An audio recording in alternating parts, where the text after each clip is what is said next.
여기서 그렇게 치면 네. 바로 1등급 사회 하나가 2등급이 나가서 저 그때 사회 4개 봤어요. 아무튼 이 유능한 인재니까. 근데 만약에 이제 혹시 영어 모르는 게 생기면 영어는 제가 모르면 솔직히 모른다고 할 거예요. 그것처럼 이제 어떻게든 알아서 답을 주는 게 아니라 미안해 이건 모르겠다 나 까먹었다 라고 할 텐데 아무튼 영어도 공부하다가 혹시 모르는 거 질문 주시면은 네, 제가 충분히 또 좋은 답변 왜냐면 영문법은 제가 좀 거의 제로에서 시작했기 때문에 잘 기억하고 있거든요. 아무튼 보겠습니다. 뭐라고 했죠? 그렇죠 여러분 교재의 허심 허심은 좀 쉬웠죠. 그래서 허심에서는 여러분들이 크게 뭐 대단히 기억할 내용은 없을 것 같고 다만 이제 이황과 실학자들의 차이를 좀 잘 아셔야 될 것 같아요. 공통점과 차이점을 좀 잘 파악해야 될 것 같거든요. 자 그러면은 요거 여러분 잘 기억해야 됩니다.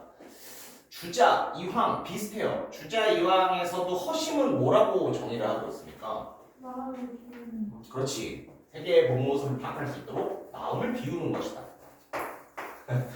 엄매 선택하는 분들은 이제 아시죠? 마음을 비우다. 관용절이잖아요. 미안해 그만할게. 자기가 이제 정신이 나가나 봐. 그러니까 허심이란 뭐다? 마음을 비우는 것인데 이 허심의 개념 자체가 변한 것은 아닙니다. 실학자들도 어때? 마음을 비우는 것 똑같아요. 근데 이 비우는 것의 디테일한 내용이 다르다는 거죠. 주자의 견해는 어땠죠? 글은 글로 써봐야 해. 만약에 글에 담긴 성현의 말씀과 나의 의견이 다르다면 나의 힘씀이 정하지 못한 까닭이야. 즉 내가 잘못됐다라는 말이죠. 그래서 어떻다?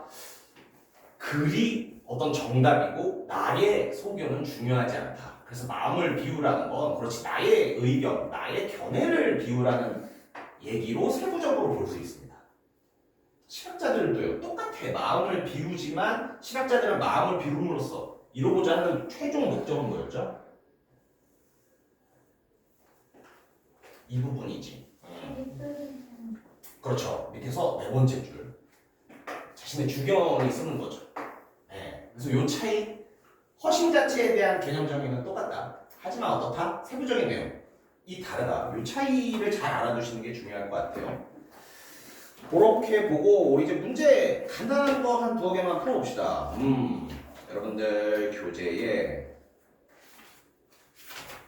그 허심을 네. 허심을 대처를 해왔다는 건 똑같지만 그렇지. 사람의 허심이 다른. 그렇죠. 사실 허심 자체의 개념도 똑같아요. 근데 비워서 없애라. 얘는 비워서 어떤 공정한 거 하나만 남겨라. 이렇게 되는 거죠. 그 미묘한 차이. 여러분들 교재 62페이지, 63페이지 이 부분이 정식 독서관 부분인데 우리 64페이지 12번, 65페이지 15번 이렇게 지금 한번 풀어보겠습니다. 64, 12, 65, 15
교재 뒤쪽에 이 문제들은 여러분들이 이제 수업이나 클리닉 때 풀어본 문제도 있고 안 풀어본 문제도 있습니다. 문제 수가 한 15에서 20개 정도, 많은 건 30개까지 되는데 우리가 다룬 건 아마 한 10개 이내일 거라서 나머지 문제들은 안 풀어본 문제들이 꽤 있을 거예요.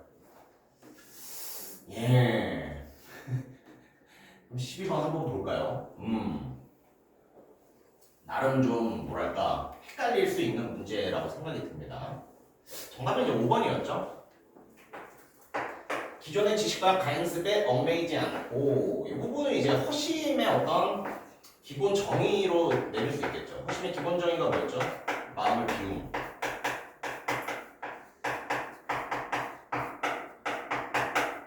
그렇죠. 그래서 살짝 달랐어. 이황은 그렇지. 자신의 어떤 걸 전부 다 비워야 된다라는 거였다면 신학자들은요. 그렇지. 기존에 뭔가 잘못된 관습 이런 것들에 얽매이지 않고 마음을 비워라 였다라는 거죠. 그래서 사실상 뭐 그렇게 사실 멋있는 문제는 아닙니다. 왜냐하면은 허심에 대한 설명을 물어봤으면은 공통점을 좀 정답으로 구성을 했으면 좋았을 텐데 사실 5번의 허심은 신학자들의 허심에 가깝긴 해요. 나머지 설명이 좀 잘못됐으므로 5번을 이제 5번을 잘 몰라서 할 수 있어야 되고 2번이 좀 논란이 될 수 있지. 이게 어떻게 보면 맞을 수도 있거든요. 예. 근데 벌써 이 단어에서 좀 거슬려야 돼요. 그렇죠. 맹목적으로 받아들여라. 그냥 무조건적으로 받아들여라. 근데 사실 주자와 이황의 의견을 생각하면은 야 심하면 여기까지 갈 수 있지 않나라는 생각은 들기는 듭니다. 예. 근데 주자와 이황이 말했던 건 성현의 책에는 이미 완성된 어떤 좋은 지식이 담겨 있으니까 그걸 받아들이는 게 좋다 이 정도였지. 또 맹목적으로 따라라 이렇게 한다면은 다소 과장된 표현일 수 있어요. 네, 나머지 부분에서는 여러분들이 뭐 충분히 어렵지 않은 선지들이 제시되고 있어서 맞췄을 것 같습니다. 혹시 다른 선지 질문하고 싶은 거 있습니까? 그러면은 15번 한번 볼까요? 15번도 네, 슬슬 풀리셨죠? 이제 내용 정리할 때는 이런 문제들이 참 좋죠. 그래서 살펴보면은 먼저 A에 들어갈 말은 주자가 지향, 네. 지향해야 한다. 이게 헷갈리시면 안 돼요. 이러지 말아야 한다. 네. 이런 거였죠. 그럼 어떻게 되겠습니까? 주자가 지향해야 한다. 주자가 말했던 건 뭐죠? 글을 글로써 대하라. 그렇지. 글을 글로써 대하라 라고 했으니까 지향해야 할 거. 즉 그러지 말아야 할 거. 글을 글로써 보는 게 아니라 내 견해를 세워 글을 대하는 거. 즉 2번, 3번이 A에 들어갈 말로 일단 좁혀집니다. 이황에서 독서의 방법으로 제시된 B를 한번 보죠. 이황에서 이황이 말했던 거 다시 한번 떠올려 보면은 그렇죠. 성현의 말씀에는 그렇지. 성현의 글은 성현의 좋은 말씀들을 다 담고 있다라고 하기 때문에 성현의 말씀을 따라야 한다. 허심의 독서를 따라야 한다. 이것도 틀린 말 아니죠. 그러니까 이황의 허심은 다시 한번 잘 기억하세요. 이황의 허심은 성현의 말씀을 잘 듣기 위한 독서 방법이 되는 겁니다. 그럼 이제 C에서 답이 결정되겠네요. C. 박지원이 지양하는 것들은요. 박지원의 허심은요. 편견이 있는 잘못된 이러한 것들을 버리고 공정한 주견을 세워라. 편견과 잘못 이 3번 선지의 왜곡된 세계 허상과 굉장히 어울리는 표현이라고 볼 수 있죠.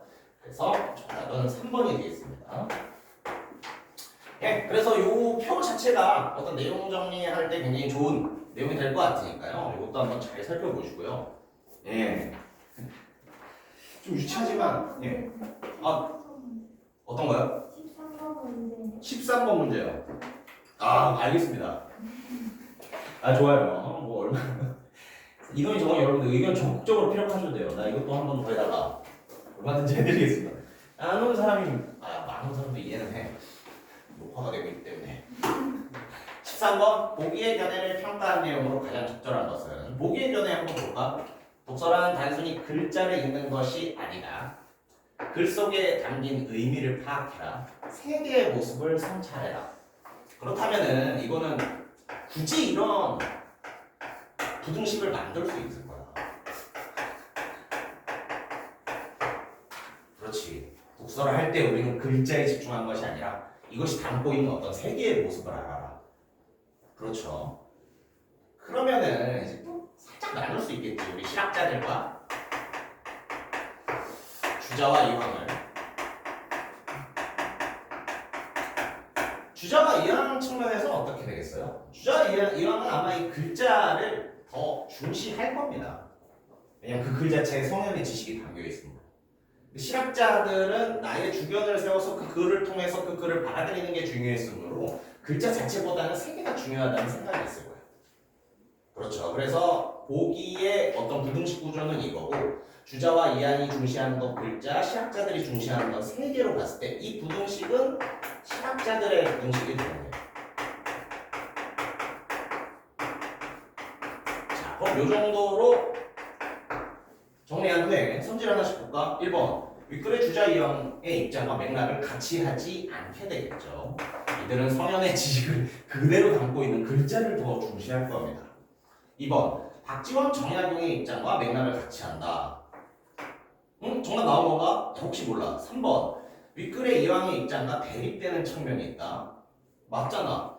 4번 야 잠시만 윗글의 박지원의 입장과 대립되는 측면 당연히 틀렸고요. 5번 윗글의 모든 학자의 입장과 일치하는 측면 이렇게 잘못했다고 보면 아 그러게 정약용이 지금 죄송해요. 사실 정약용이 생각이 안 나거든요. 정약용은 무슨 입장이었죠? 실학자들이긴 한데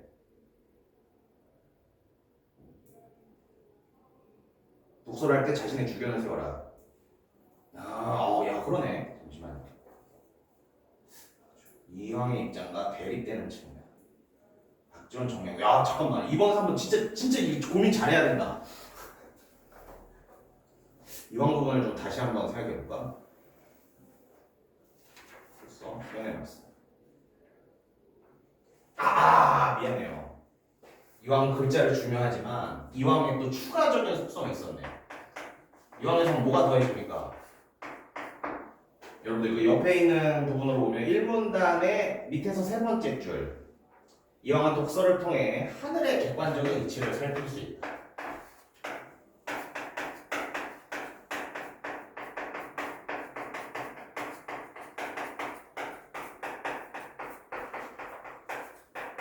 이왕은 독서를 통해 하늘의 객관적인 이치를 살필 수 있다라고 보고 있어요.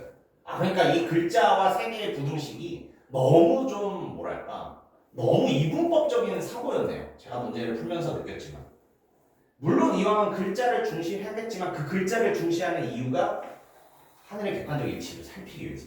그럼 이것을 이제 세계의 모습과 성찰로 바꿔보면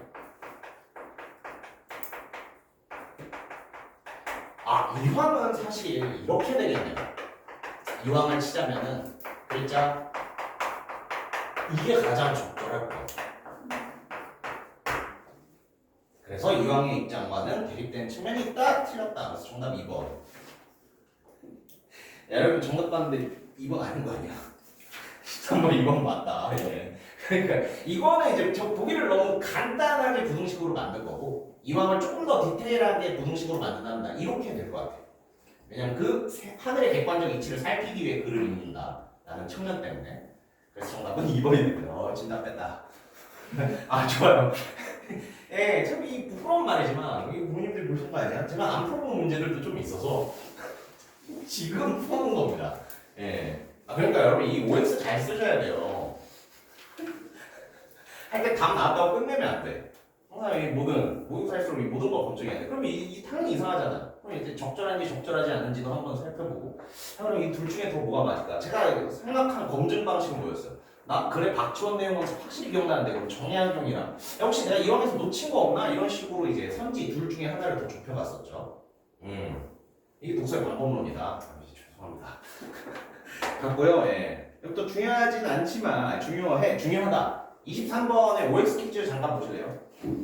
OX 퀴즈를 저는 글을 읽고 꼭 복습용으로 한번 써줬으면 좋겠어요.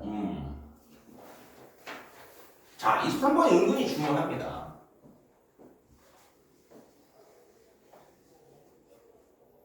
답 나오셨죠? 정답은요? X였습니다. 알겠어요. 마음을 비우는 것, 허심 자체의 실학자들과 이항의 공통점을 생각해 볼 필요가 있어요.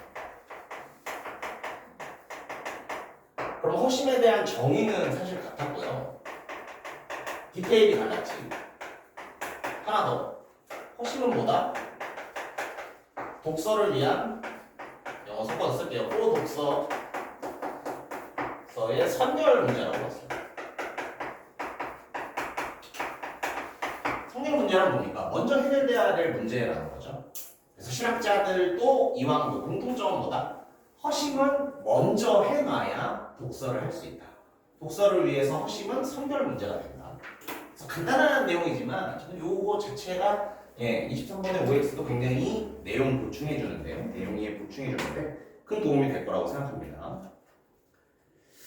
좋아요. 예. 그렇게 보고 금방 가셔야 되니까 다음 질문은 제가 선택권을 드릴게요.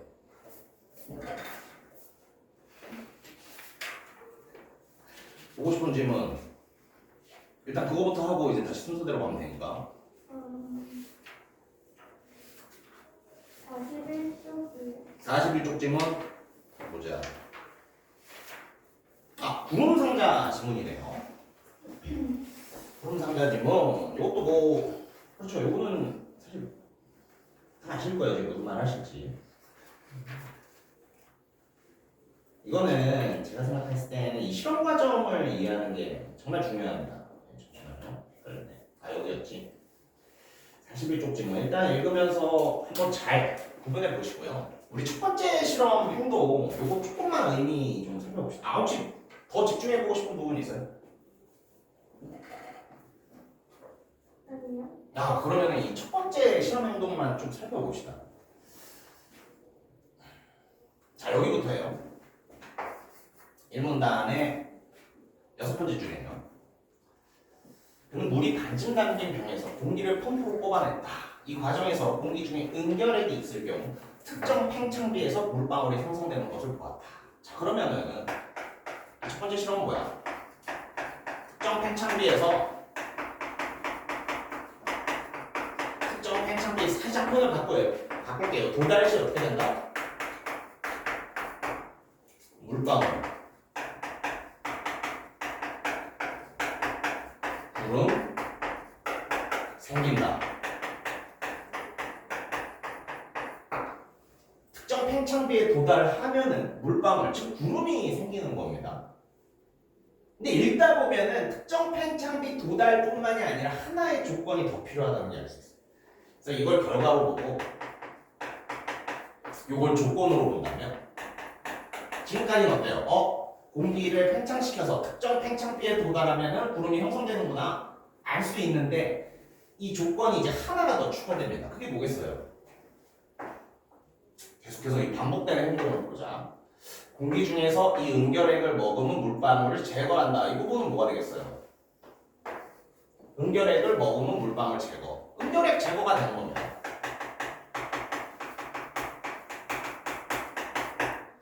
그 다음에 또 어떻게 되겠어요?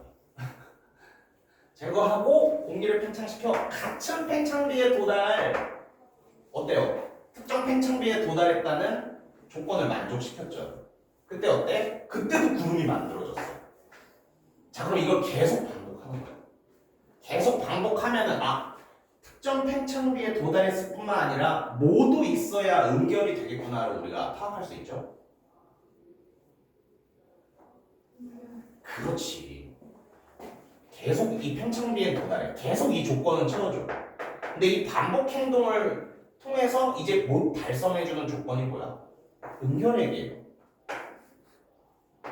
이번에 이렇게 봅시다.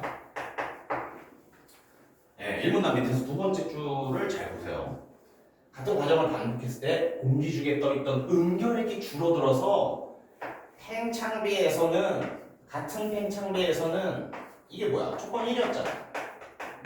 조건 1이 달성되어도 수증기가 더 이상 생기지 않았다. 그럼 뭐겠어요? 특정 팽창비에 도달해야 할 뿐만 아니라 응결액이 있어야겠죠. 특정 팽창비랑 같은 팽창비가 똑같은 거는 맞아요. 계속 그 같은 팽창비에 도달했다라는 말이에요. 반복을 통해서. 그럼 이게 조건 2가 될 겁니다. 되게 디테일하게 본 거야. 구름을 만들기 위해서는 어떻게 돼야 돼요? 특정 팽창비에 도달해야 할 뿐만 아니라 응결액도 있어야 되는 거야. 그럼 이 실험을 통해서 계속해서 제거해줬던 건 뭐야? 응결핵을 제거해주고, 즉 조건 2를 제거해주고 조건 1은 계속 충족시켜줬죠. 또 그 팽창비 만들어줬어. 또 그 팽창비 만들어줬어. 즉 이 첫 번째 실험을 통해서 알 수 있는 것은 은결핵이 있어야 구름이 생기네. 아 근데 지금 이 은결핵을 제거하는 실험을 계속했었네 라는 걸 알 수 있습니다. 그럼 이제 밑에 내용이 쉬워져요. 선을 왜 쬐겠어요? 선을 쬐니까 특정 팽창비에 여전히 도달해 있어. 과토화 공기니까. 선을 쬐니까 어때? 없던 은결핵이 생겨나는 거지. 선을 쬐면 은결핵이 생기는구나를 그렇게 알아내는 겁니다. 네, 조금 디테일하게 봤어요. 그리고 이거는 사실 뭐 이해의 측면에서는 여기고 이걸 이제 내가 싫어하는 건 뒤에서 세부 사실이 너무 많기 때문에. 네. 그래서 뒤에 있는 세부 사실은 최대한 이제 시험 전까지 밀어놨다가 아니 근데 시험 때 지문 주잖아. 지문 보고 풀 수 있어요. 저는 항상 그 믿음을 가지고 있거든요. 지문을 보고 풀 수 있다. 굳이 외우지 않아도 된다. 근데 만약 내신이니까 외울 수도 있으니까 아무튼 그 3문단부터 제시되는 여러 가지 선의 특징들, 그 선에 따른 구름 모양이나 그 구름 모양의 전기장을 쬐어줬을 때 움직이는 모양의 특징들은 세부 내용을 좀 잘 기억하셨으면 좋겠습니다. 그러면 요거 그래 요것도 우리 간단한 문제 좀 풀어봅시다. 윌슨의 여러분들 교재로는 162쪽이고요. 여기서 9번, 10번 지금 한번 풀어보세요. 162쪽에 9번, 10번 지금 한번 풀어봅시다.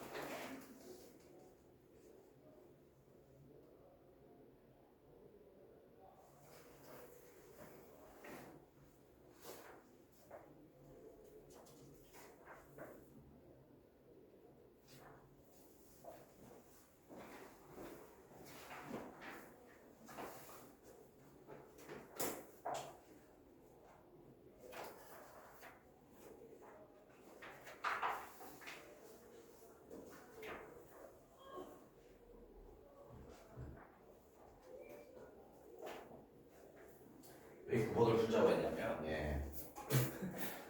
9번은 어떻게 보면 이거 오류를 지적할 수도 있어요.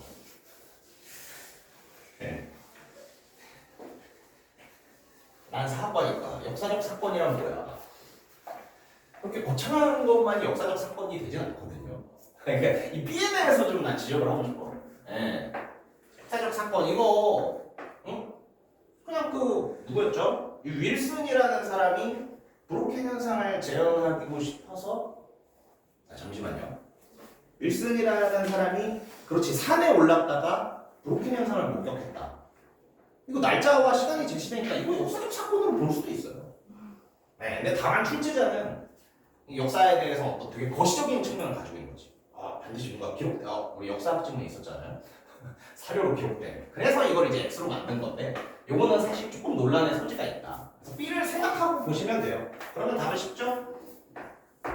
A와 C였습니다.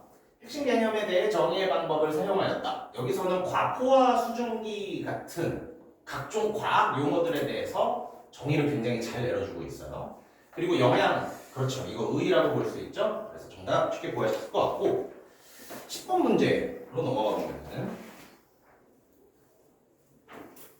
그렇죠. 나는 이 실험 행동이 꽤 중요했다고 봐. 여러분 이제 나눠서 다시 생각할게. 펌프로 뽑아내는 거는 어떤 조건을 충족시키기 위함이야? 팽창비. 특정 팽창비를 만들기 위함.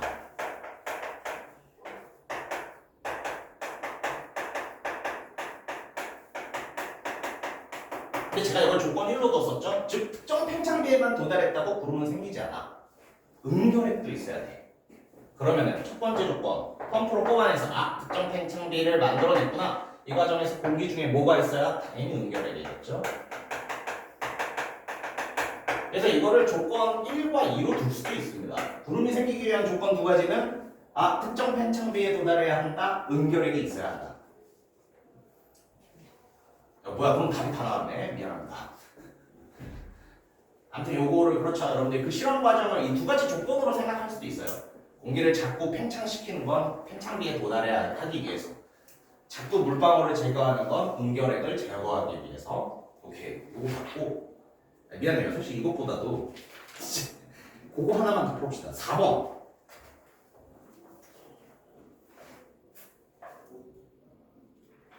원래 4번 풀자고 했는데 이제 뒤쪽만 맞네요. 예. 이거 데이식스 멤버들 이름이에요. 아 그래요? 대박이다. 처음 봤어요. 진짜 감동. 이게 요즘 문제인가 보다. 옛날 분이 만들어내시면 이제 데식스가 아니라 그전 아이돌을 넣으시는데 완전 감동이다. 이번에 내가 꼭 맞춰볼게요. 네, 파이팅 데이식스.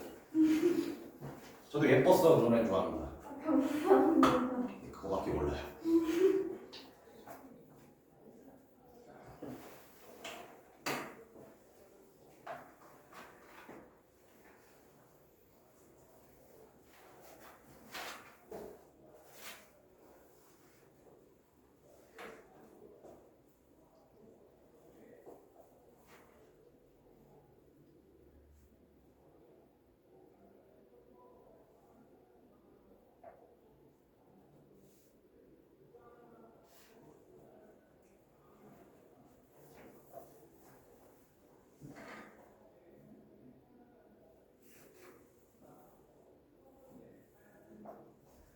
그러니까 어깨가 무거운 문제네요. 예, 각지 맞춰야 한다.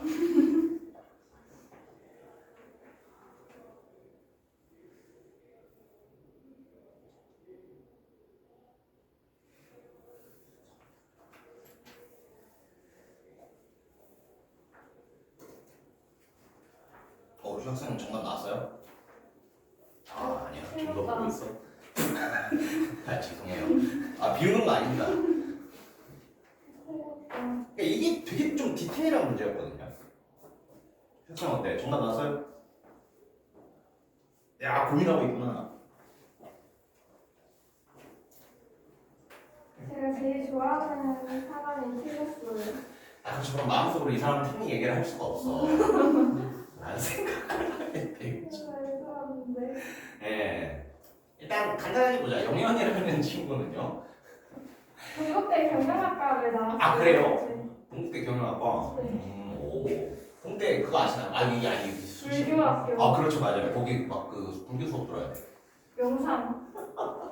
중요한 건 영현. 윌슨은 구름이 생기는데 은결계 효과를 확인하기 위해 다양한 선들을 과포화 공기가 담긴 구름 상자에 찍고 은결이 생성되는지 관찰했어. 예, 본문 표현으로도 그대로 써 있는 표현이고 앞에서 그 반복해서 제거했던 게 은결핵이었잖아요. 그럼 은결핵이 지금 거의 다 제거된 굉장히 적은 상태에서 선들을 쬐더니 다시 구름이 생기더라. 선들을 통해 은결핵이 생겼구나. 이해한 걸 바탕으로 동그라미를 칠 수도 있습니다. 니은 선들이 통과하는 경로를 따라 생기는 물방울들을 통해 선들이 은결핵을 만들어냈다는 사실을 알게 됐구나. 그렇죠. 선은 이제 직선으로 가잖아요. 그럼 구름이 여기 이렇게만 생겼을 거예요. 그럼 새로 생긴 은결핵은 어떤 은결핵이라는 거야? 선이 만들어낸 은결핵이라는 거지.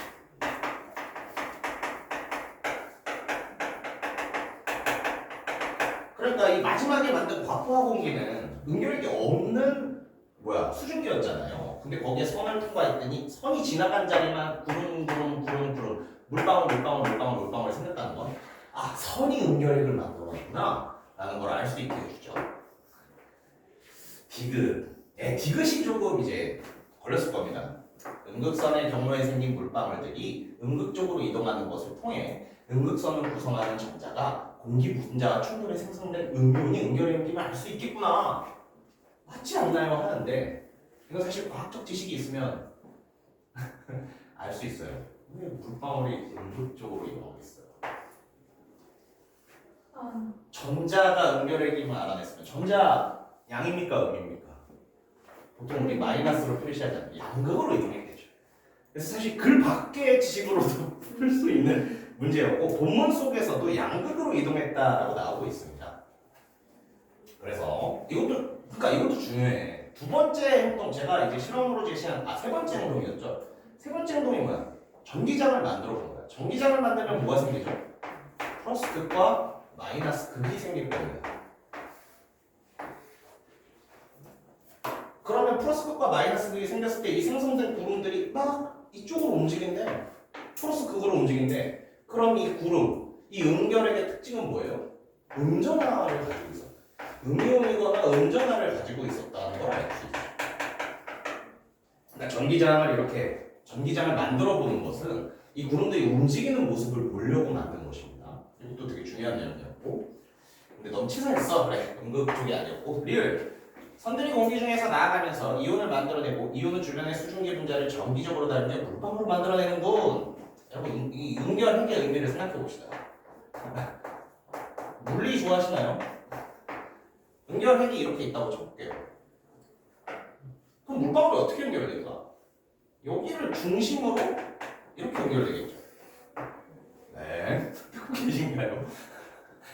응결핵을 중심으로 물방울이 연결될 겁니다. 야, 그러면 이 응결핵이 주변의 수증기를 끌어당길 수 있는 이유는 뭐야? 그게 전기력이라는 거죠. 자, 이렇게 그래 과학 시간 아니니까 본문으로 확인해 볼게요. 여러분 이 문단의 맨 밑에 세 줄 뭐라고 써 있습니까? 똑같이 써 있어요. 이 문단 맨 밑에 세 줄. 이온을 만들어내고 그 이온은 주변의 수증기 분자를 전기력으로 당긴다. 그래서 물방울을 만들어낸다. 즉 응결핵은 전기적으로 수증기를 당겨서 응결 작용을 시키는 걸 알 수 있습니다. 좋습니다. 그 정도 보시면 될 것 같고, 예. 아 이제 가보시나요? 네, 고생하셨습니다. 실학생은 좋아도 하죠. 1대1. 그러게요. 가야 돼요? 영어 보충 있어요, 실학생도?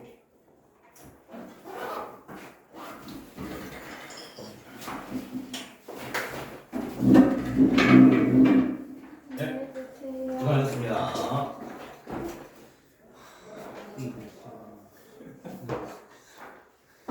아, 좋아요.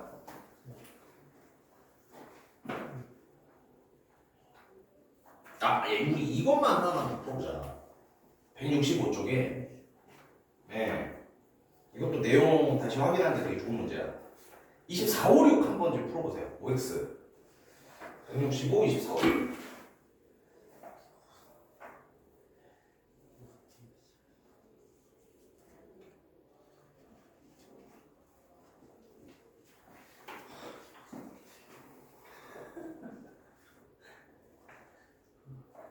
아, 본문 보면서 가야 돼요? 아, 근데 그럴 수 있어.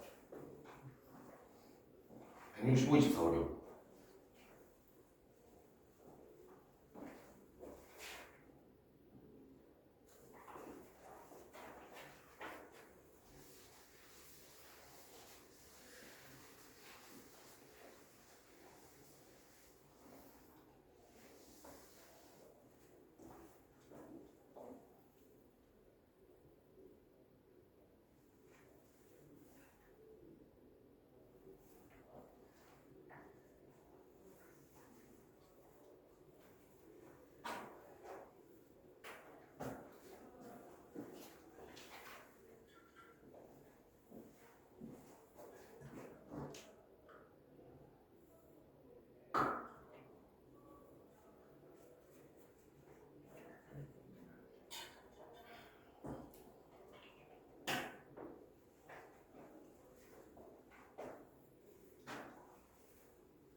이게 좀 더 편안한 분위기에서 하죠. 네.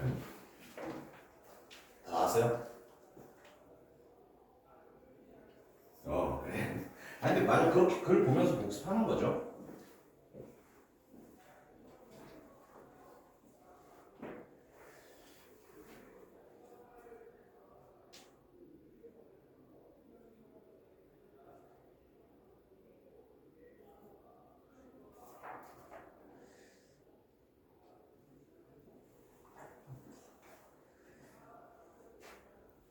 여기 됐어요? 좋습니다. 아, 정확했어요. 잘하셨고요. 그러니까 이 세 개가 제가 설명했던 그 핵심 부분 다시 복습하는 데 되게 좋은 내용이었거든요. 한 번만 더 눈으로 확인합시다. 24번. 물이 반쯤 담긴 병에서 공기를 뽑아내는 과정에서 공기 중에 응결액이 있을 때 이게 제가 굳이 아까 말하자면 조건 2가 달성된 상황이잖아요. 그럼 특정 팽창 B에서 조건 1이 달성된 거죠. 구름 당연히 생기죠. 예. 그러니까 이 부분을 이렇게 두 가지 조건이라고 보면 돼. 응결핵도 있어야 되고 특정 팽창비에도 도달해야 한다. 그러면은 아직은 응결핵이 있으니까 계속 구름이 생겼을 겁니다. 25번. 공기 중에서 응결핵을 머금은 물방울을 없애고 이게 뭐라 그랬었죠? 응결핵 제거라고 했었지. 응결핵이 제거됐으니까 이제 조건 2가 달성이 안 돼. 그 상태에서 같은 팽창비 도달, 즉 조건 2를 달성해봤자 남아있던 응결핵의 구름이 잠깐만 응결핵가 응결핵 팽창 같은 팽창비에다 아직 남아있네. 미안해요. 아직 남아있는 응결핵. 그럼 조건이 아직 있지. 조건이 아직 달성 중이죠. 그때 구름은 여전히 만들어진다. 자, 이걸 이제 반복하는 겁니다. 응결핵 제거가 반복되는 거예요. 그러면 응결핵이 줄어든다. 이제 이게 어떻게 된다? 조건 2가 달성되지 않습니다. 이제 응결핵이 충분하다, 응결핵이 있다라는 조건 2가 달성되지 않아요. 그래서 어때? 같은 팽창비에 도달한다 해도 그렇지. 응결이 일어나지 않는 과포화 공기가 수증기가 그래. 똑같은 말이네.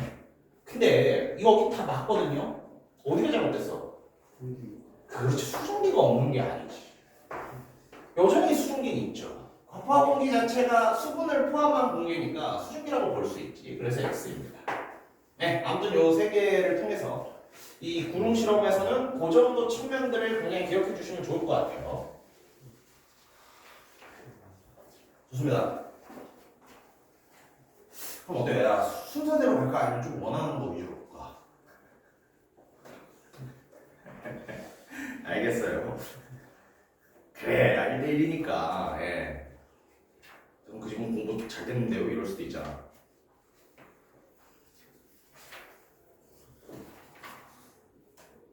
순서대로 갈까요? 좋습니다. 그러면 다음 질문 6페이지의 책선 질문 좀 보도록 하죠. 페이지 책선 질문.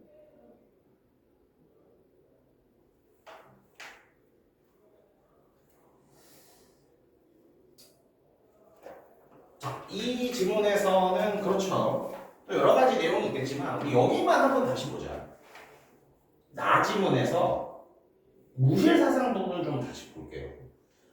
왜냐면 이 부분이 그래도 가장 좀 번잡한 내용이 많았던 부분이라고 생각해가지고 나 부분의 무실 문단만 우리 좀 다시 보겠습니다. 즉 나의 1문단이에요. 나의 1문단 봅시다. 조선 중기 서인 계열의 학자인 윤선거는 도학적인 실천을 통해 여기서 말하는 도학은 뭐고 도학은 뭘까? 일단 서인이래요. 잠깐만 이거 왜 분지식이잖아. 여기서 말하는 도학은 뭐겠어요? 성리학이에요. 성리학. 일단 서인 계열이니까 성리학인 걸 알 수 있고요. 조선 중기에서 어떤 도, 학문 이런 거 나오면 거의 성리학 생각하시면 됩니다. 그럼 어때요? 조선 중기 서인 계열의 학자 윤성거는 성리학적 실천을 통해서 즉 성리학 학문에만 얽매여 있는 게 아니라 그 성리학을 또 실천을 하고 싶은 게 되게 좋대요. 실천을 통해 외조부인 서원의 무실 사상을 발전시키는 데 중요한 역할을 했다. 윤성거는 어때? 성리학의 실천을 굉장히 중시했다. 그리고 그 실천을 중시하는 사상인 무실 사상은 사실 처음엔 누가 만들었다? 서원이라는 외할아버지가 만들었다. 그렇죠. 즉 윤성거는 도학, 성리학의 실천을 중시했고 그 실천의 마인드가 어디서 나왔겠어요? 외조부, 즉 외할아버지인 성혼이 만든 무실사상에서 나왔다는 겁니다. 계속해서 보죠. 여기서는 또 개를 정리해보자. 무실이란 뭐래요? 학문과 삶에서 헛된 것을 배격하고 배격은 뒤에 용어 설명했죠. 물리치 없앤다라는 뜻입니다. 즉 헛된 것, 허상 같은 것을 좀 없앤다라는 뜻이야. 중요한 건 여기지. 실질을 추구하는 것입니다. 무실은 뭐다?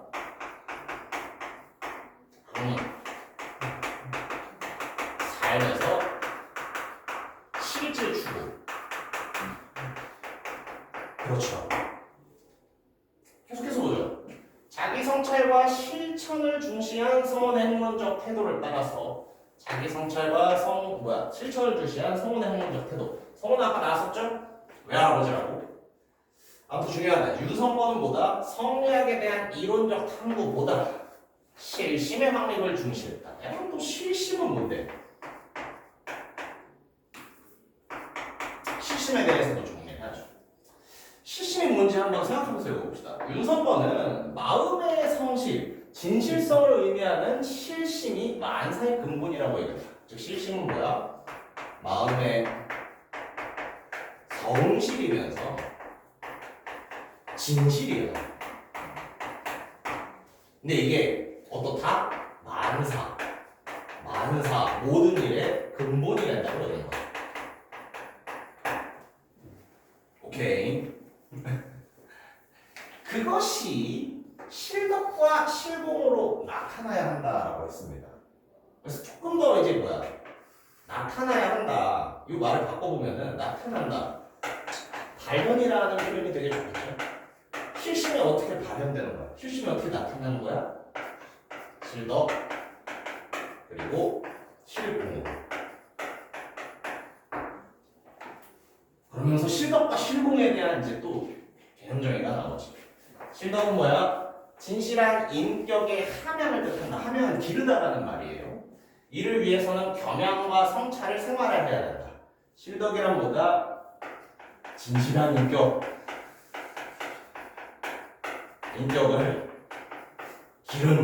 키움이라고 할게요. 진실한 인격을 키움. 그러기 위해서 중요한 것은 겸양은 뭐야? 굉장히 어떤 공손한 태도를 말합니다. 성찰은 자기 내면을 되돌아보는 거죠. 이게 실덕이고 실공 조금 더 옆에 써요. 실공은요. 다음 페이지로 넘어가서 죄송해요. 그리고 실공은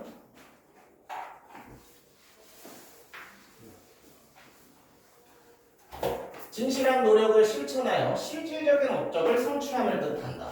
실공은 뭐라고요? 노력 실천. 하여 실질적 업적.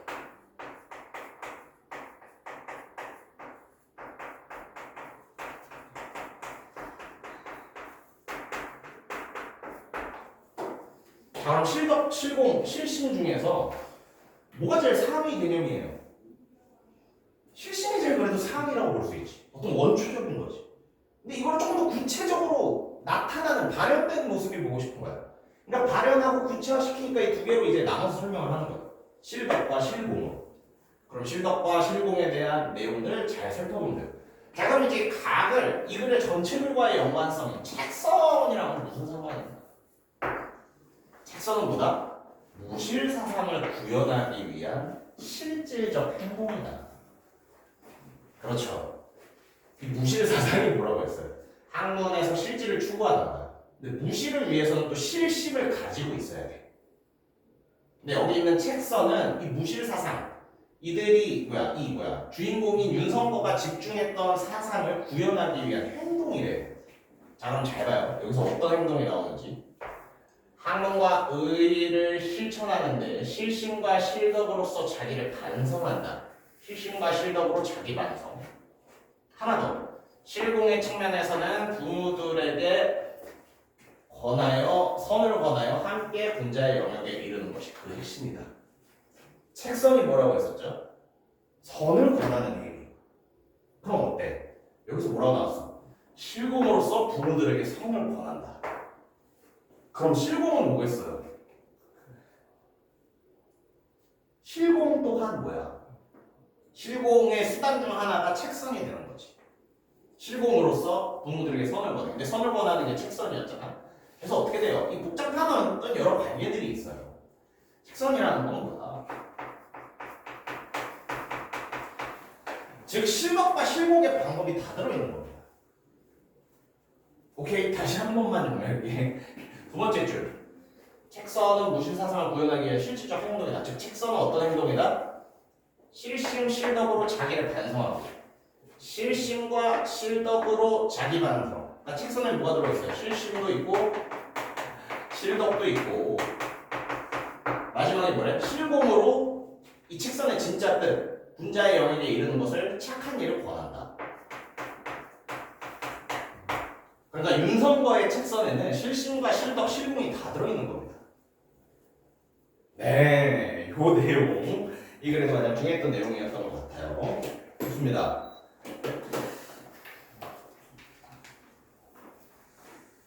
이 내용이 중요했고 그럼 역시 또 문제로 넘어가서 문제 보면서 좀 더 살펴보도록 하죠. 실심 실덕은 우리 몇 페이지냐? 아예 70 응? 75페이지 13번 지금 한번 풀어볼까요?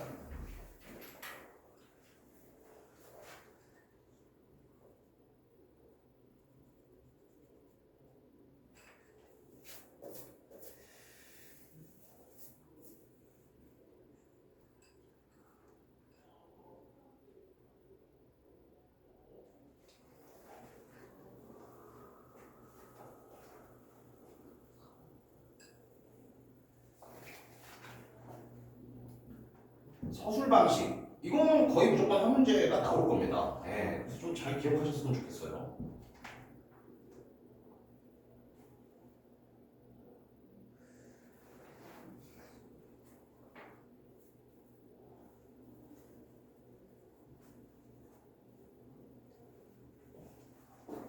네, 다 나오셨습니까?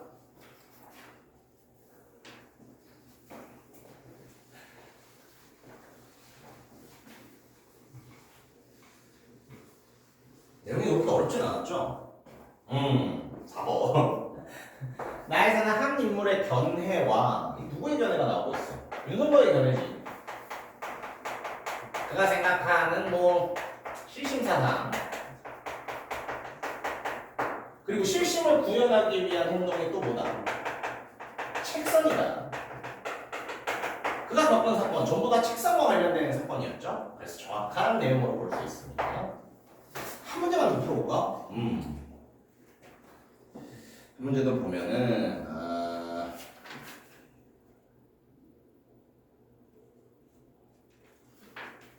OX 문제 좀 볼게요. OX 문제에서 23번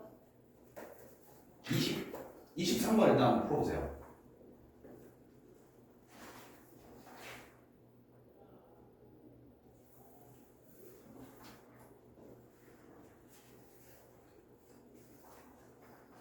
일단 정답은요. 그래 다시 본문 확인하셔도 돼.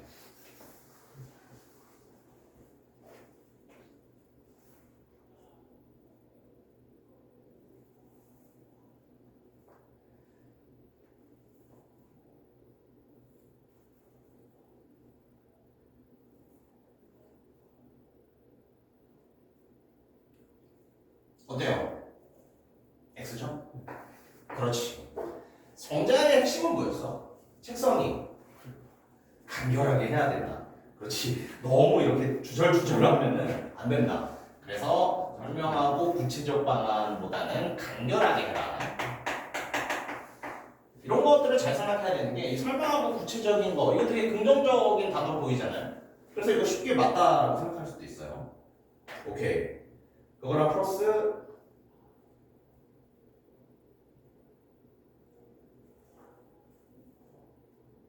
잠시만요.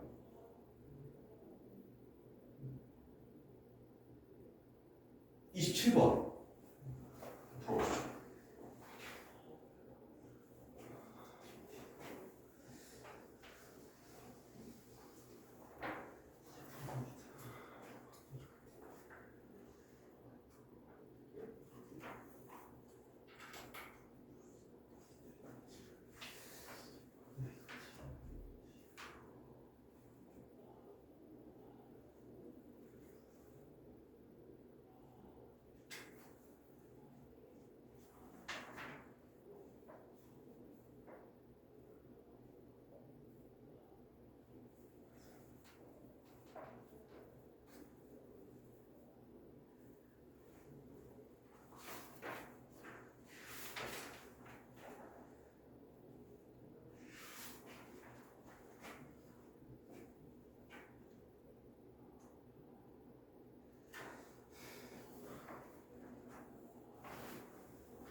나름 성가지 문제야. 분명히 이걸 지적하는 건 알겠는데 이게 보수적인가? 라고 생각이 드는 문제죠.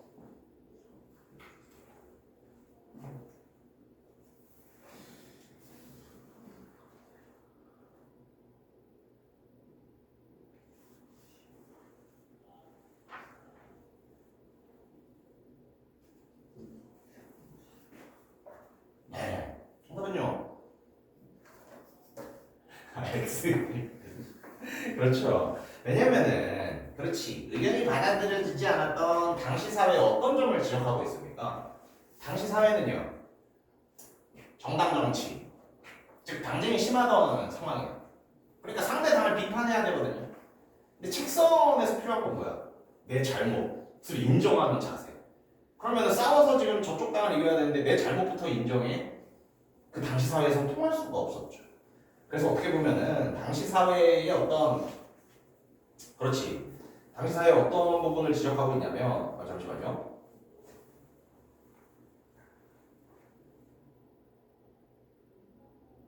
그렇지 당시 사회에 겸손함이 없는 잘못 인정이 없는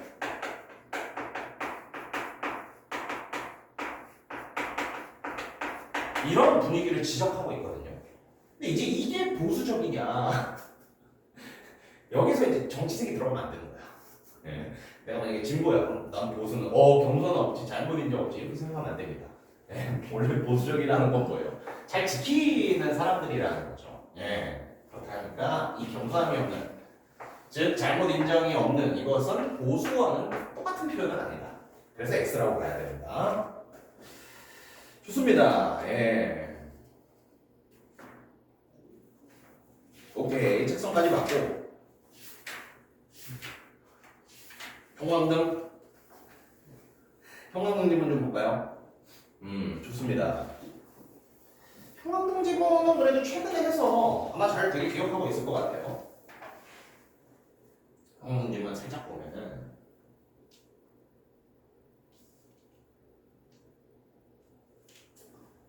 그렇죠. 의외로 이제 LED 즉 이 뭐야 P 반도체, PM 반도체는 잘할 것 같은데 의외로 이제 형광등 자체를 좀 다시 볼 필요가 있는 것 같아요.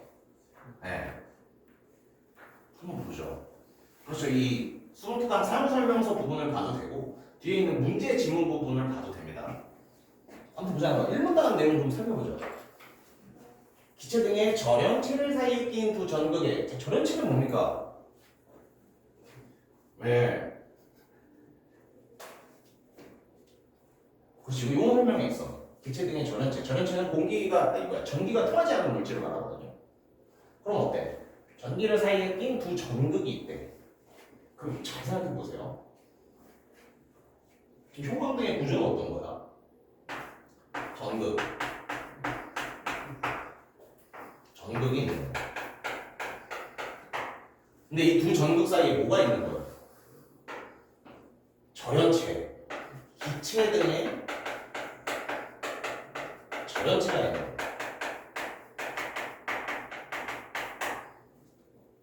근데 전극에 가만을 안 두죠. 전극을 어떻게 가만히 두겠어요? 예. 두 번째 줄 뭐라고 써 있습니까? 이 전극에 높은 전압을 가한다고 써놨죠.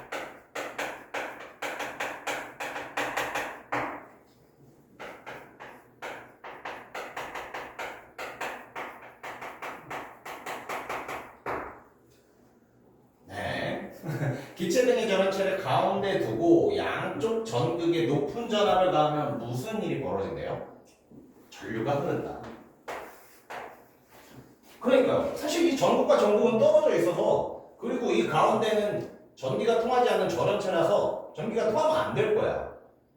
전류가 흐르면 안 될 거야. 물론 문과적인 생각입니다. 근데 이 전극에 가운데 절연체를 두고 양쪽 전극에 높은 전압을 가하면은 전류가 흐른다라는 거죠.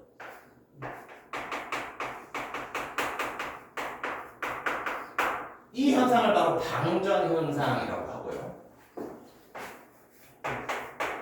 형광등이 방전 현상을 이용했답니다. 계속해서 보죠. 형광등은 방전 현상에 발생한 빛을 이용하는 방전등에 속한다. 형광등은 양 끝에 필라멘트가 있는 유리관으로 이루어져 있고, 자, 이제 이 그림을 형광등으로 바꾸는 겁니다. 우리 뭐예요? 방전 현상에서 양 끝에 뭐가 있다고 그랬죠? 전극. 그럼 형광등에서는 뭐겠어? 필라멘트가 있는 거지.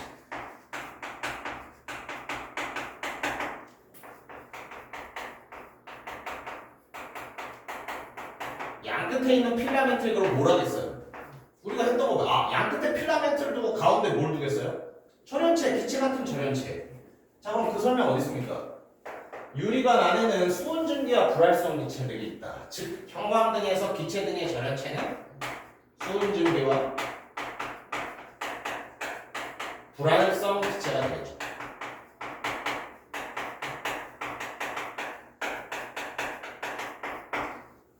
그쵸? 계속해서 보는 거야. 그러니까 앞에서 설명해줬던 이 방전 현상을 지금 형광등으로 지금 바꿔서 하는 겁니다. 자, 그럼 어떻게 되겠어요? 필라멘트에 전압을 걸면, 그렇지, 아까 전극에 양쪽 전극에 전압을 건다 그랬죠? 그러니까 전극이 지금 형광등에서 필라멘트니까 필라멘트에 높은 전압을 거는 겁니다. 그럼 어떻게 된다고요? 전자들이 방출된다. 이 필라멘트에서 전자가 이렇게 방출된답니다. 그렇죠. 전자가 방출되고 여기는 유리관으로 막혀 있으니까 이 방출된 전자가 결국 누구를 만나겠어요? 수은증기나 불활성 기체들을 만나겠지.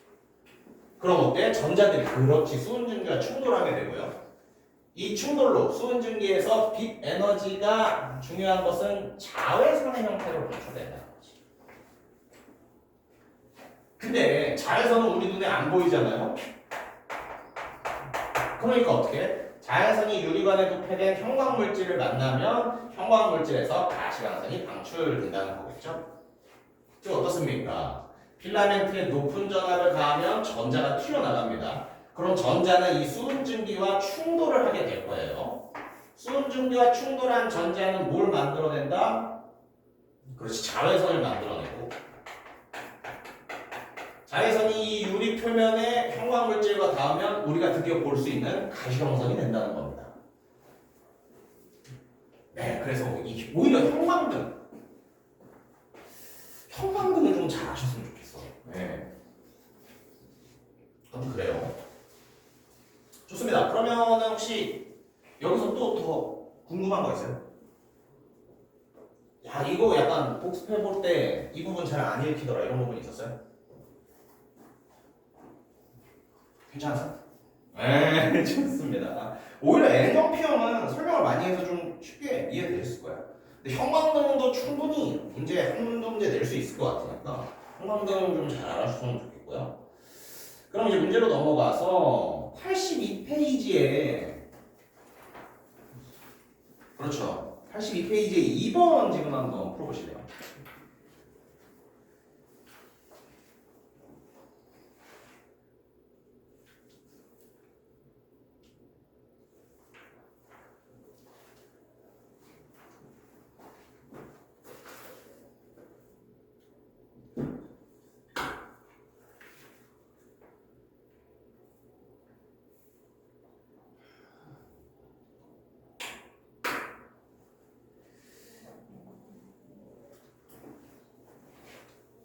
본문 충분히 다시 읽어보시고 해도 돼요. 왜냐면 본문 읽는 게 또 시험 전에 되게 중요한 복습이니까.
맞습니다. 예, 아주 잘 해주셨고요. 그러니까 이 문제는 여기서 아주 기억에서 좀 치사한 함정을 봤지. 일단 기억을 제끼고 시작해볼까요? LED는 빛 에너지를 전기 에너지로 변화시킨다. 이거 아니죠. 전기 에너지를 빛 에너지로 바꾼다. 근데 이러한 류의 함정이 꽤 많이 나와요. 그래서 뭔가 선지를 읽을 때, 그러니까 내신 시간은 뭐 상대적으로 시간이 그렇게 대단히 부족하진 않을 거야. 이제 그럼에도 내가 아는 걸 풀다 보니까 이제 빨리빨리 풀게 되려는 경향이 있는데 이런 거 되게 천천히 읽으면서 잘 분석하셔야 됩니다. 전기 에너지를 빛 에너지로 변환시키는 거니까 잘못된 얘기예요. 그러니까 이 현상도 한 번만 더 우리 잘 복습해 볼까요? 이 그림 보면 제가 꼭 이거 할 수 있어야 한다고 그랬죠? 자, 여기가 플러스 극이네. 여기는 마이너스 극이고 전류는 어떻게 흐른다? 플러스 극에서 나와서 흐른다. 전류에 나와. 전자는 어떻게 흐른다? 마이너스 극에서 나와서 흐른다. 그러면 전자의 방향이라고 볼 수 있죠. 하나만 생각해볼까? 전자는 우리 보통 표시를 어떻게 해요? 마이너스로 하잖아요. 이 전자 자체가 그렇지 음전하를 가지고 있단 말이죠. 그럼 마이너스를 띈 전자가 이렇게 이동을 해서 여기에 도착하면요. 이 N형 반도체 끝에 있던 마이너스 전자들은 마이너스 싫어하고 가운데로 몰리게 되겠죠. 전류 부분에서는 똑같은 상황이 일어날 겁니다. 그래서 양쪽 친구들이 가운데서 만나게 된다. 이 상황에서 전류가 흐르는 것이 바로 이 NP, PN 반도체이다. 알 수 있었고요. 좋습니다. 그러면 또 쓱쓱쓱 읽어보면은 전류와 전자는 흐르는 방향이 반대이다. 굉장히 중요한 내용이었죠. 만약에 플러스 극을 P형에 마이너스 극을 N형 반도체에 연결한다면 이 그림도 사실 기억하셔야 돼요. 내신이니까. 그림이 기억나시죠? 두 개를 바꿨어 이제. P형 반도체의 양봉은 마이너스 극의 영향을 받고 N형 반도체의 전자는 플러스 극의 영향을 받는다. 그렇죠. 그래서 어떻게 되지? 얘네들이 가운데로 이동하는 게 아니라 그렇지 양쪽 끝으로 이동하게 되죠. 그래서 전류가 안 흐르게 된다. 요거까지가 되게 중요한 내용이었고요. 리을 접합면에서 전자와 양봉이 만나 결합하는 순간에도 전류는 계속해서 흐른다. 예, 이것도 맞는 얘기였죠. 왜냐면은 얘네들이 만나야 전류가 흐른다고 했었으니까. 미음 전등에 공급되는 전류는 그 방향이 계속해서 바뀌지만 P형 반도체의 플러스 극이 N형 반도체의 마이너스 극이 흐를 때만 전류가 흐르기 때문에 결과적으로 한 방향으로만 전류가 흐른다. 맞습니다. 우리 가정용 전기의 특징이 소개되었었지. 가정용 전기의 특징은 그 방향이 계속해서 바뀐다고 했었어요. 그렇다 보니 뭐다? 우리 글로 치면 그림이 1, 2가 있었는데 1, 2가 막 계속 번갈아 가면서 일어나는 겁니다. 그러니까 전류의 방향으로만 치면 어때? 그렇지. 전류가 흐를 때만 그 방향이 어떻게 보면 측정되는 거기 때문에 결과적으로 한 방향만 전류가 흐른다는 사실을 알 수 있었어요. 그래서 니은. 잘하셨고요. 좋습니다. 형광등 설명하고 이 문제를 안 풀어보면 안 되지. 12번 한 번만 풀어보세요. 좋아요.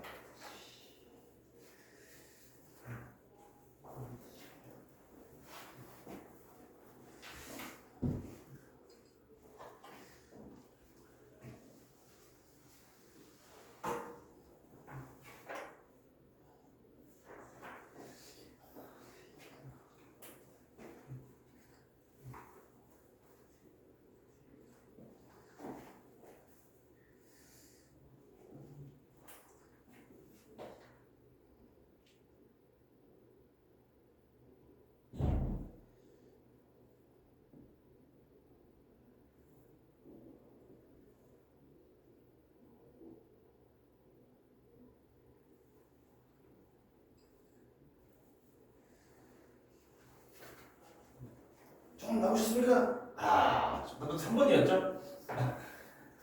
되게 또 허무하게 답이 만들어집니다. 3번 어디가 틀렸는지 한번 볼까?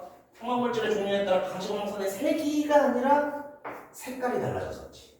디테일하게 물은 문제인데 근데 저는 이 그림 자체가 이게 뭐야? 이게 이 글의 1문단을 되게 잘 이해하는 데 도움을 주거든요. 1, 2문단을. 그래서 요거는 꼭 기억해 주셨으면 좋겠습니다. 충분히 형광등 자체로도 나올 수 있을 거다. 그러면 나머지 2, 3, 2, 4, 5도 어떻게 보면 되게 중요한 설명이 되는 거예요. 근데 중요한 또 원리 2번이 되게 중요하죠. 2번은 우리 한 번만 더 봅시다. 양끝에 전압을 건다. 아 그렇지. 이 현상으로 설명할 때는 이거를 양끝에 극이라고 했었고 형광등으로 설명할 때는 이거를 양끝에 필라멘트라고 했었죠. 필라멘트에 전압을 걸면 전자들이 방출, 그 전자가 누구랑 충돌한다? 수은원자와 충돌. 그 과정에서 발생되는 건요 자외선. 그래서 그 자외선이 이 표면의 현광 물질을 만나면 가시광선. 요 과정을 가시광선. 네, 잘 기억해 주셨으면 좋겠습니다. 좋습니다. 한 질문만 더 보고 약간 쉬는 시간 한번 할까? 좋아요. 국제 정치 이해 요 부분 한번 봅시다. 다음 질문 국제 정치의 이해 한번 보도록 할 텐데 여기서는 아무리 생각해도 그렇지 레짐을 한 번 더 설명하는 시간을 내가 좀 가졌어야 될 것 같아. 네, 레짐. 즉 밑에 마지막 두 문단 정도 우리 빠르게 좀 볼까요? 마지막 두 번째 문단 시작조차 어떻게 합니까? 한 편으로 시작하고 있어. 그럼 그동안의 논의와는 조금 더 떨어진 논의를 하겠다는 거야. 그러면은 이 한 편 속에서 그동안의 논의가 무슨 논의였지라는 걸 좀 잘 생각해 봐야 됩니다. 근데 여기서는 또 잘 제시해주고 있어. 한 편 이후에 서술을 볼까? 국제정치에서 공통의 목표를 조정할 수 있는 중심적 권위가 부재한 상황. 아, 이게 앞글에서 말했던 거죠. 이 상황에서 잘 봐요. 국제연합과 같은 국제체제가 특정한 공통의 목표를 향해 작동할 수 있다고 보기도 한다. 지금까지 했던 얘기는 뭐였어? 이런 중심적 권위가 부재한 상황이라 공통의 목표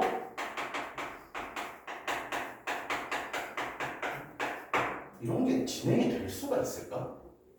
그러니까 앞글의 논의는 어떤 서로 그렇지 중심 권위가 없어서 공통 목표나 서로 협력 이런 거보다는 자기가 가진 군사력이나 또 쓰던 거 뭐였어?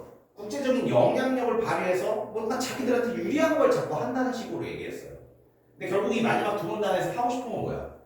그것과 달리 한편 공통 목표를 향해서 가는 경우도 있어. 어떻게 그런 국제 권위 기구가 없는데도 이 공통 목표를 향해 갈 수 있지? 이게 이제 레짐의 좀 이상한 측면입니다. 그러니까 다시 한번 기억해 주세요. 이전의 논리대로라면 공통 목표는 아마 안 될 거야. 힘의 논리나 군사력이나 어떤 뭐 소프트 파워나 이런 거 가진 조금이라도 힘 있는 애들이 공통 목표가 아닌 자신의 목표에 집중할 겁니다. 근데 이후부터의 설명은 어떻다고요?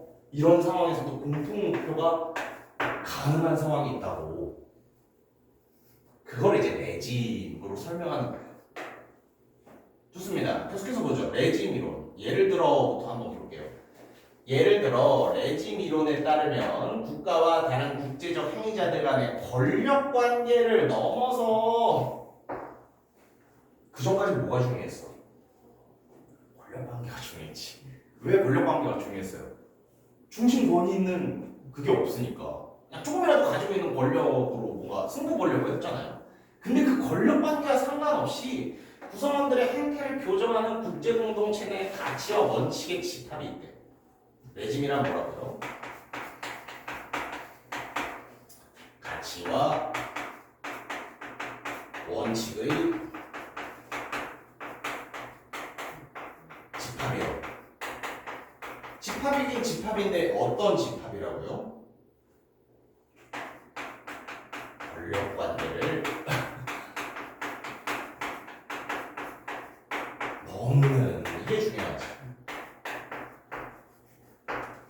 그 전에는 뭐가 중요해? 국제 정치에서 뭐가 중요해? 조금에 가지고 있는 군사력 이런 권력 관계가 중요했을 거야. 근데 레짐에서 뭐가 중요하다고요? 이 권력 관계를 넘는 가치와 원칙이 있다고요. 이런 설명 조금만 더 봅시다. 국가들은 개별적인 이익을 고려해서 움직일 뿐만 아니라 개별적인 이익을 고려해서 움직인다. 이건 어때? 아까까지 얘기였지. 중심 권위가 부재한 상황에서의 얘기였지. 그러니까 즉 앞부분의 현상만 나오는 게 아니라 뭐다? 공동선에 대한 공유행 비전에서도 움직일 수 있다. 공동선이란 무엇입니까? 공동선. 여기서 선은 좋음으로 해야지.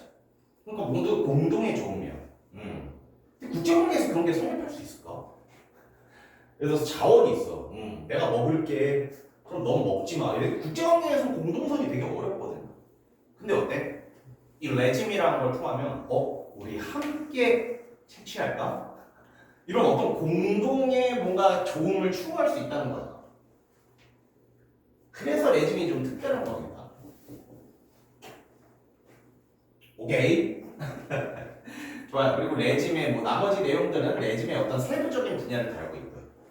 그러니까 레짐 한 번 더 정의하겠습니다. 앞부분까지의 논의는 뭐였다? 중심권이 있는 그런 어떤 정부가 없기 때문에 국제관계에서는 중심권이 있는 정부가 없기 때문에 가지고 있는 조그만의 군사력, 가지고 있는 뭔가 이 소프트 파워 이런 것들을 바탕으로 한 권력 관계로 움직였어요. 권력 관계로 움직이기 때문에 여러 부작용이 나오는 거야. 레짐은 어떻다? 이런 권력 관계를 뛰어넘어서 함께 추구하는 가치, 어떻게 보면 이상적이고 좀 아름다운 건데 그런 걸로도 사람들이 움직일 수 있다. 네, 좋아요. 레짐 잘 이해하셔야 돼요. 네. 그래서 레짐을 보는 게 가장 중요했을 것 같고 문제 한번 살펴보면은 좋습니다. 여기서는 우리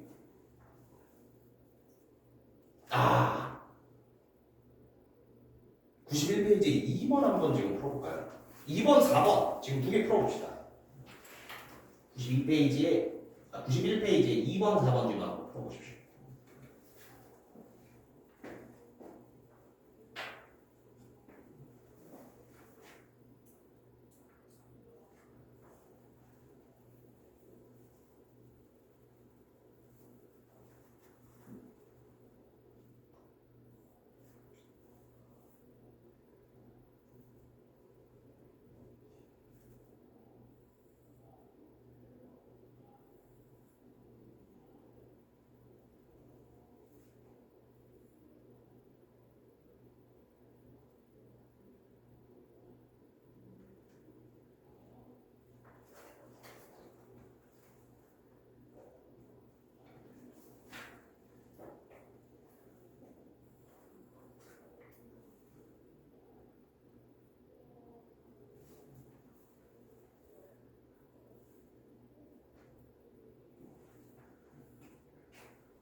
네, 어때요?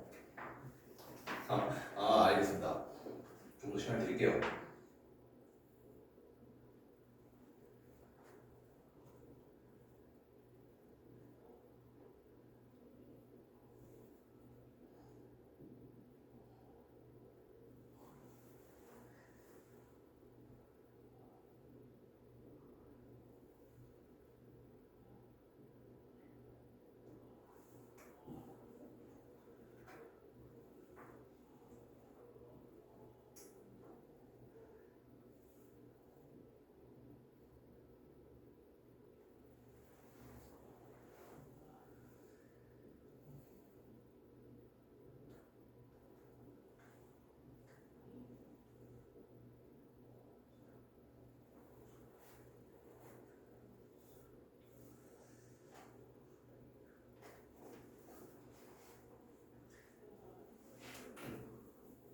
되셨습니까?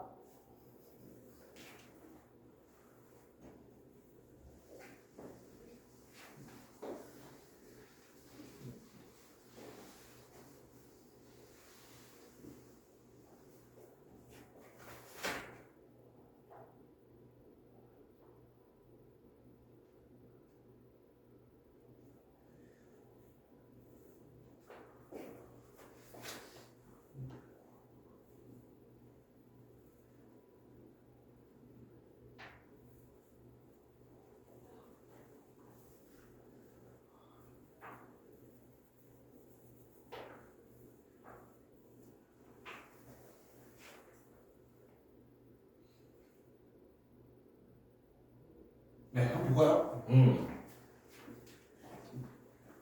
일단 뭐 그렇죠. 이거는 보기 문제지만은 그렇게 또 좋은 보기 문제는 아니에요. 일단 소프트 파워 자체는 그렇지 본문에서 제시되었었죠. 소프트 파워 또는 연성 권력은 원하는 결과를 보여주는 일종의 매력이다. 소프트 파워 본문에서는 어떤 좋은 국가라는 평판 이런 걸로 제시됐었습니다. 하드 파워는요 경성 권력이라고 하는데 상대 이익을 위협하여 행동을 강제하는 능력이다. 소프트 파워는 상대 스스로 하여금 그렇게 행동하고 싶게 만드는 능력이다라고 하고 있네요. 이렇게 봤을 때 이 문제는 기업에 해당하는 것, 기업을 가진 국가에 대해서 물어보고 있죠. 그럼 몇 번이었어요? 정답은 2번이죠. 왜냐면 우리 소프트 파워에 대해서 뭔가 좋은 평판이라고 했어.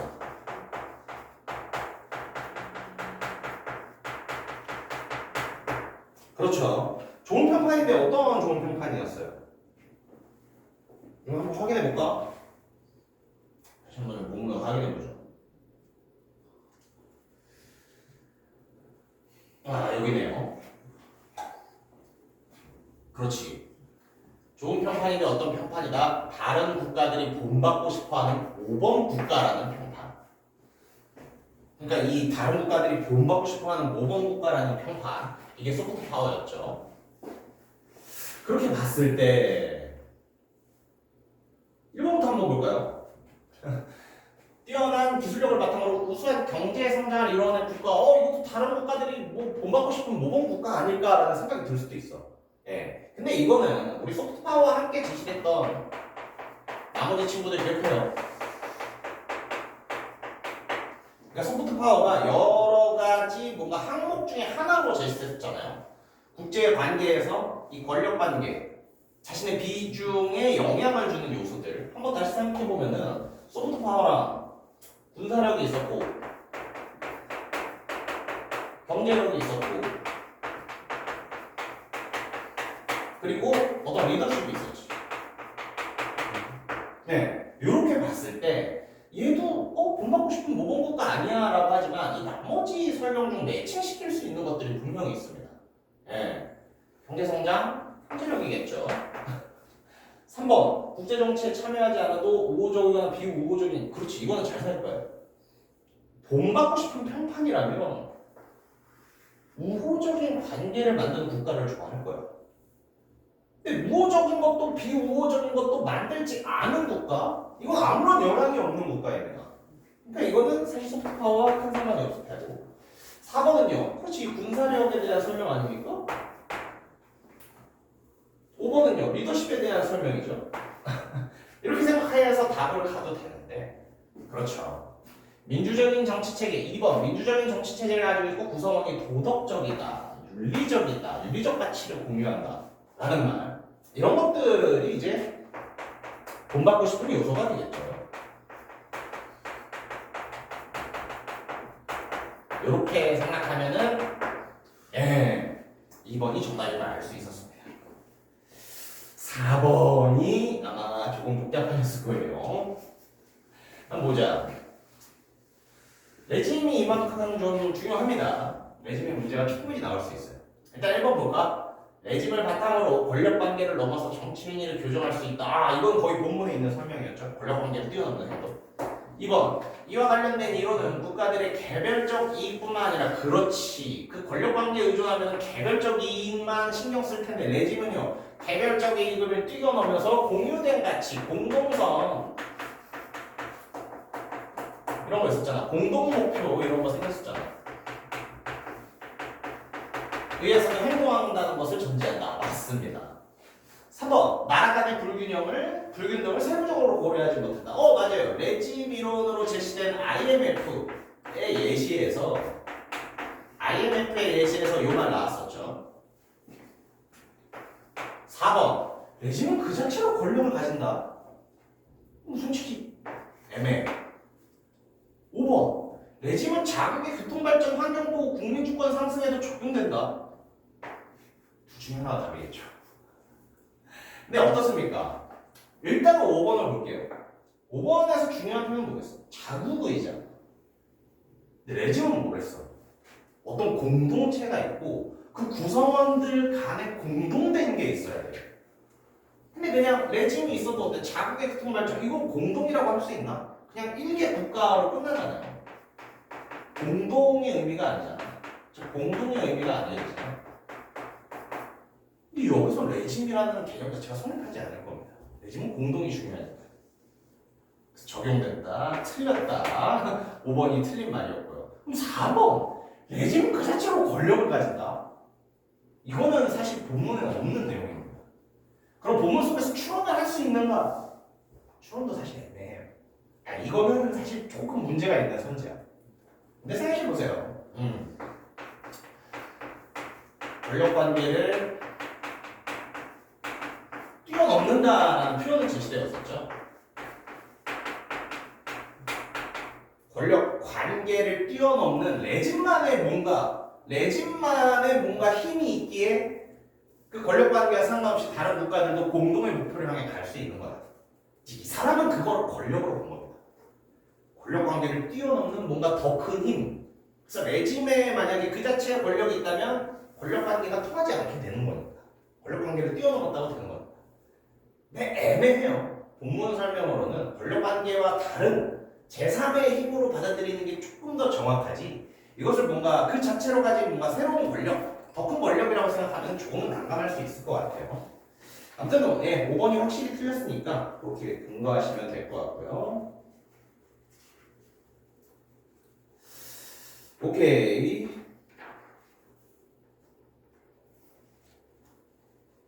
네, 좋습니다. 그러면은 잠깐 쉬었다가 나머지 질문 좀 살펴보도록 할게요. 네. 그러니까요.